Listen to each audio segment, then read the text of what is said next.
At first glance, Angkor Wat is silent, but as you approach, it begins to whisper. Rising in the shade of tropical trees, with its towers stretching towards the sky, it transcends time itself. Every visitor here does not simply step inside. They also enter a doorway that connects past and future. This temple is not just made of stones. Each stone carries both a physical weight and a mythological meaning. Since its construction in the 12th century, Angkor Wat has remained an unsolved mystery. Why is it so vast? Why so symmetrical? And why does it still feel alive? Located on the plains of Cambodia, Angkor Wat is recognized today as the world's largest religious monument. But the description of a place of worship that comes to mind at first glance is insufficient to explain its mystery. Angkor Wat bears traces of both Hindu and Buddhist traditions. It was initially dedicated to the Hindu god Vishnu and later converted into a Buddhist temple. This transformation was not a collapse, but a change. Because Angkor Wat does not struggle against time, it lives in harmony with it. And interestingly, the main entrance of the temple faces west. While most Hindu temples face east, this westward orientation is said by some to symbolize a funeral ceremony. To others, it represents a mystical balance where the paths of gods and humans intersect. According to one legend, Angkor Wat was built in a single night. Divine beings descended to earth at the command of the god Indra and completed the temple. But this is a story that can only be heard in the silence of the night. Another tale is related to the temple's reliefs depicting the churning of the ocean of milk myth. This story tells how gods and demons turned the universe together while seeking immortality. The stage for this cosmic dance is immortalized on the walls of Angkor Wat, as if the cycle of time is relived here again and again. The design of Angkor Wat is not only religious but also based on astronomical and cosmological planning. Every measurement, corridor, and tower in the temple is placed with great calculation. The 5 towers, representing Mount Meru, the center of the universe in Hindu cosmology, make the abstract real. The surrounding moats symbolize mythical oceans.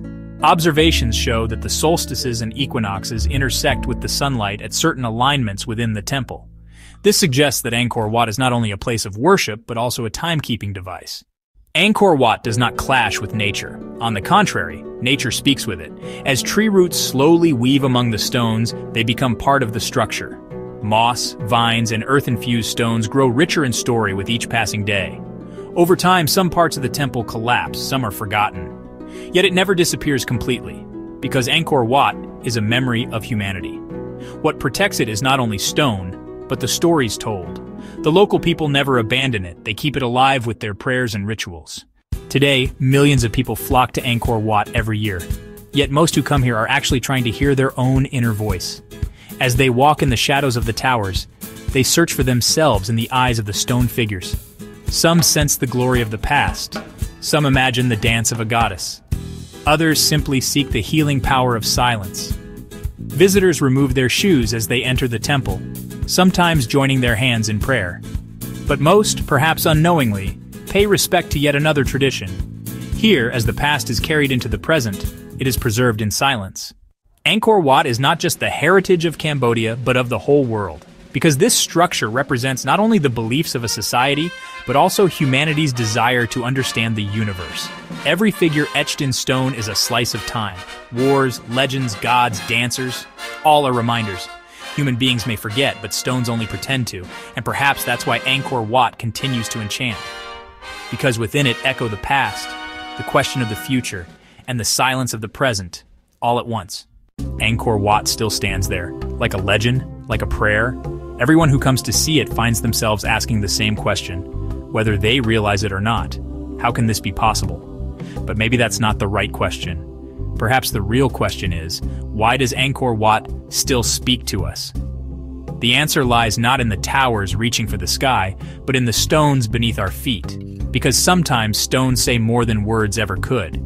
If you enjoyed the video, don't forget to like it, subscribe to my channel, and leave your thoughts in the comments below.